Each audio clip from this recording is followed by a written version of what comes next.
few months ago, we examined a book based on spiritual wisdom that originated in southern Mexico thousands of years ago by a group of artists and scientists called the Toltec. The book, as you all know, is called The Four Agreements, and it is written by a Toltec master, Don Miguel Ruiz. And in the book, Ruiz shares what he calls the art of transformation, which will move us from living in states of mind that are of hell on earth to a state of mind of living in heaven on earth. And the overall premise of the book is this, that we have learned to live our lives trying to satisfy other people's demands and live our lives according to other people's points of view because of the fear that we have that we might not be accepted or loved and not be good enough. Using reward and punishment in much the same way that we might domesticate a pet, we effectively were domesticated in our society as children, craving the rewards of positive reinforcement and fearing the pain of rejection. So, as children, to please our elders and to please our society and fit in, we pretended to be what we are not. And over time, we played the role so well that we forgot who we are, and we assimilated into this culture. In effect, we've made agreements, beliefs about how we should behave and what we should value. Then we learn to judge and punish others and ourselves according to how well we conform with these agreements. Conformity means we're good. Non-conformity means we're not. We judge ourselves with our image of what perfection should look like, and then when we should all over ourselves, when we fail to meet the impossible standards we set, we start feeling not good enough, that we don't deserve happiness, and so we become a victim. Many of us then start to believe that it's perfectly normal for us to suffer, to live in fear and emotional pain and drama. We have come to believe that it is normal to live in hell. Ruiz then says, heaven, that place that exists within our mind, is a place of joy where we are happy, where we are free to love and be who we really are. We can reach heaven while we are alive. Yes, it is possible, but it is also scary. He says our biggest fear is taking the risk to be alive and express what we really are. When a still small voice inside of us says, you can be different, your life can be filled with joy, you can see things differently, we might feel unsafe. We may feel unsettled. It'll be uncomfortable. It is not what we know and what we've been trained to believe. Many of us will stay right where we are. Ignore that still small voice because it's more comfortable to know the devil that we know than the devil we don't. So it takes courage and determination to break the agreements that we've made when we were young and replace them with new agreements. And that's basically the premise of the 4 Agreements book.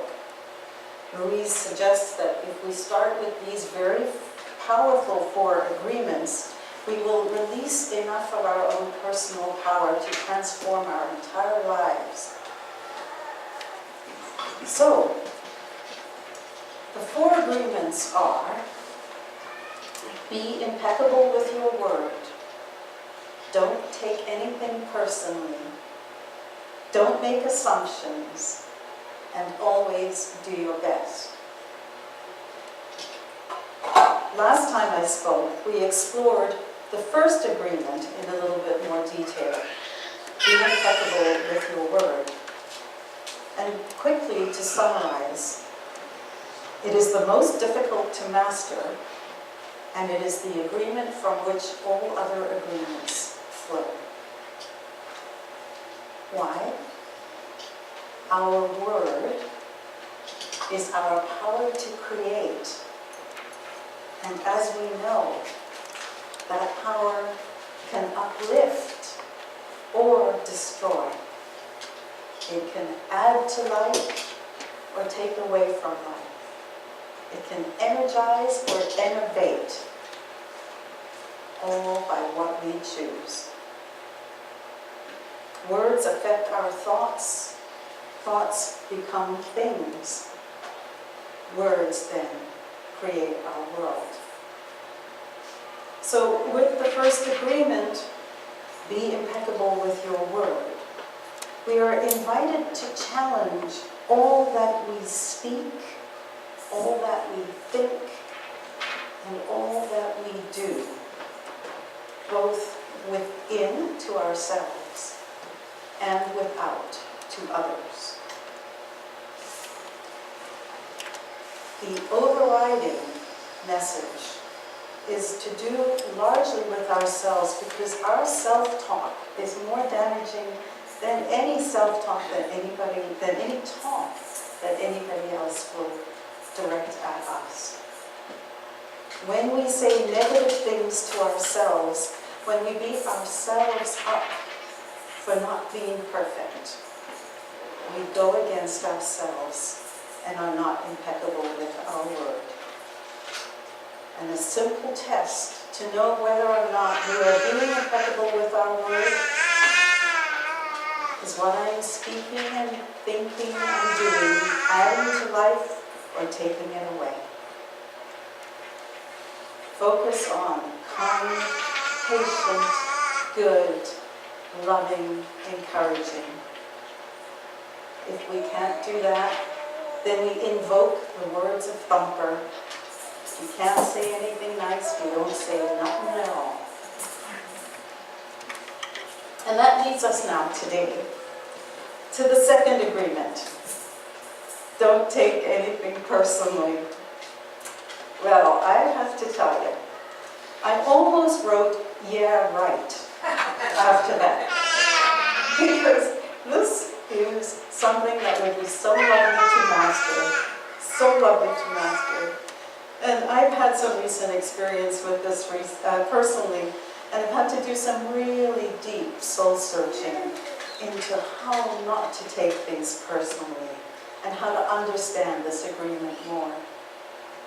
I'm actually grateful for the difficult experience because it has helped me to understand this one.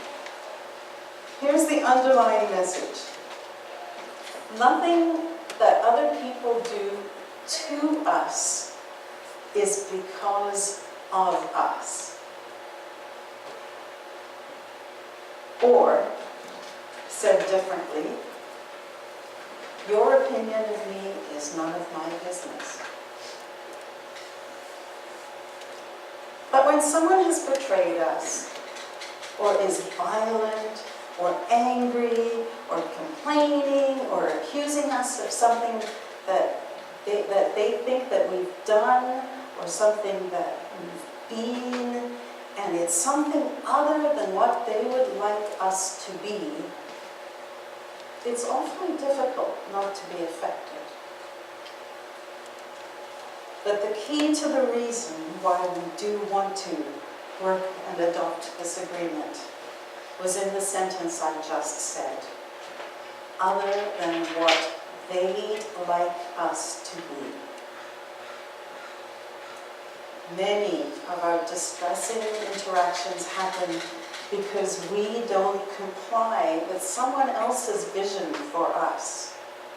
And if we can separate ourselves from the hurt feelings and that immediate reaction and approach it from a different perspective, we might be able to see that the other person is dealing with his or her set of beliefs and opinions, with his or her own worldview. When people are angry, unkind, controlling, judgmental, they're simply trying to get rid of their own fear-based emotional poison by hooking our attention and transferring it to us. And it works. It works all the time for me. I bite the hook every day. Consider, if they don't do it to us, they would do it to someone else. It's not about us. Nothing other people do to us is because of us. Yeah, but I can hear the yeah buts because they're in my head. She betrayed me. He stole from me. They yelled at me. How can I not take it personally? Challenging. Different parts of our minds, including the yeah buts, are all speaking at once, each clamoring for attention and each with their own different point of view. Each point of view is seemingly valid, and we can become so overwhelmed that we hardly know what we want anymore and what we need to do anymore. And we get so conflicted. One part wants to do the kind and loving thing that we teach at Unity. Another part wants to get revenge. Another part wants to run away. Another part wants to hide. I'm imagining we've all experienced all of this at some point or another. Each of these voices represent a different agreement, a different belief that we have for ourselves. How do we make sense of it all? Why shouldn't we take it personally? After all, we've been attacked. When we perceive ourselves to be attacked, our old reptilian brain, our old agreement, does not thoughtfully observe and then respond. No, we react, we fight, we flee, we freeze. When we bite the hook and we take it personally, fight, flee, or freeze, we assume the problem. We assume, at least in part, some ownership of the problem, and then it has become our problem too. I'm hoping I'm not the only person here who has felt the need to defend myself or justify my behavior or go on the attack with a, oh yeah, well you do this, really bugs me. All this stuff. We all know how well that doesn't work. We need to be right. We need to let the other person know that they are wrong, or at least we need to share our own opinion. But really, why bother? Why bother? Why do we feel the need to participate in somebody else's drama? If we know who we are, what does it matter if someone has a different opinion than ours? We can let others have their own opinion and respect that they are different from us. We can look at the same thing and see it differently without the need to be right or to be wrong. I wonder if any of you have noticed the star of our show today, Miss Ketchup Bottle. We should have had it on the chair. Ketchup bottle. Let's pretend it's an incident. One ketchup bottle. What do you see? A label with writing on it. What do I see? A label with writing on it. What you see and what I see, not the same writing. If I'm standing here and I look at the ketchup bottle, I'm seeing red. Where you are, not so much red. Who's right? Who's seeing the whole picture? No matter how much I'm convinced of the rightness of my picture, I will never convince you that what you're seeing is the same. Two completely different experiences of the same incident. Two completely different worldviews. It's nothing personal. Thank you. And it's not a commercial for Heinz either. So, I want to be clear that I'm not suggesting that we need to remain in situations that feel hell-like to us. In fact, quite the opposite. We are not being impeccable with our word if we allow ourselves or others to treat us disrespectfully. Reverend Eileen Gur wrote this to me just this week in a course I'm taking. I believe that we have taught people how to treat us. Once we awaken to that realization, it becomes our responsibility to reteach them. I thought this was an interesting notion, that it is up to us to teach people what we will accept in their treatment of us. We don't have the right to demand that someone change any more than they have the right to demand that we change. We can accept, or if it matters enough to us, we can ask for what we need. And then if the other party is unwilling or unable to deliver it, we can remain detached, connected to our integrity, and choose whether to remove ourselves or not. We don't need to become emotionally hooked.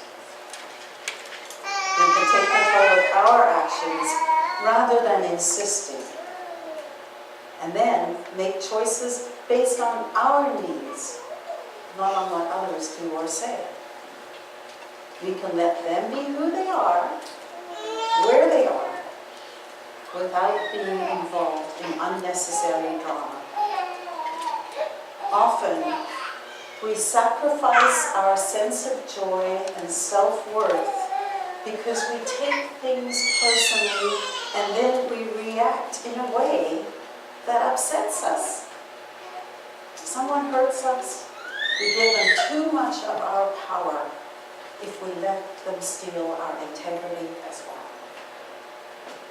Rather than react with flight, fight, freeze, we respond with respectful requests and then choose our actions based on the response we get. not taking things personally grants us the gift of this agreement, which is immunity to poison. But it hurts. That doesn't mean that we won't feel hurt. We are humans, after all, and our human experience is invested in our attachments to our human community. Let me be clear. I am not suggesting that we will not feel. Let us feel the whole range of feelings, from the joy that we get in the delight of a lovely compliment. Let us hurt and grieve at the end of a relationship, the change of a health situation, the bewilderment of a betrayal. But then, let us know when to detach, when to let it go, put it behind us, and live for today. I read this quote this week. Walt shared it with me. Healing does not mean the damage never existed. It means the damage no longer controls us. We will need to feel before we can heal. But we don't need to internalize that negative emotion when we don't take things personally. We cannot control what happens around us, but we can control our reactions, and that can change our life. So, at Unity, we're all about practical tools for transformation. If we get to the point where we're ready to try this not taking things personally, how do we change this habit that we've spent years and years perfecting and move to a different reality? I'm sure we've all done this. We've all been in a place where we went, I didn't like the way I reacted to that. Next time it happens, I'm not going to do that again. And next time it happens, we go right back and do exactly what we promised ourselves we're not going to do. Declaring it intellectually is not enough. These are hard, hard habits to break. Ruiz likens them to addictions, but stronger. They are hard habits to break because we've learned them since we were kids. He suggests that we intend the change. For example, I intend not to take anything personally today. Then we pay attention to the thoughts, feelings, and beliefs that lead to a reaction that we might have. Then we forgive ourselves for reacting. Then we identify what underlying belief triggered the reaction. What story have we told ourselves that made this something that was important to us? Then, with denials and affirmations, we choose a different belief. I choose not to believe this anymore. I believe this. And we repeat and repeat and repeat, because it's not going to happen 100% the first time. And we forgive ourselves for that. Eventually, repetition makes the master, and we won't have to think about it as much anymore. But it begins with awareness and intention. What someone says will only affect us if we believe it. Because at some level of faith, We must believe there's some truth to the accusation, or we would not need to react. That's a hard concept to get around. It's like deciding to buy a red car, and then all at once you see all the red cars. It's only because it's something that matters to us that it triggers a reaction. So, part of the message with this is to become aware of what those triggers are and change those little agreements, whatever they are. Set an intention, pay attention, notice what beliefs lead to a reaction, forgive, choose differently, and practice, practice, practice. Or, because that sounds like a lot of work, just do a simple time and motion study. Breakfast, lunch, and supper. Take a look at your watch every hour and just notice where you are, how you've been doing. Little baby steps is how we make changes. We want to become aware of where we are now, to accept ourselves without judgment, right where we are, without judgment. We don't judge others, we don't judge ourselves. We tune out the voices that judge, because they make us the victim. We do not give power to the judge either within us or the judges that are outside. Instead, we control our emotions. We accept who we are, accept others where they are, and by doing so, we control the emotions that come up with judgment. Don't take anything personally, and we respond with words that are impeccable. We are expressions of God by whatever name or concept we have for God. Therefore, we honor God when we honor ourselves. We are, each of us, holy. We are enough. We need no acceptance from anyone else to be worthy, because we already are precious, intrinsically worthy of all good, all joy, all love, all peace, and all light.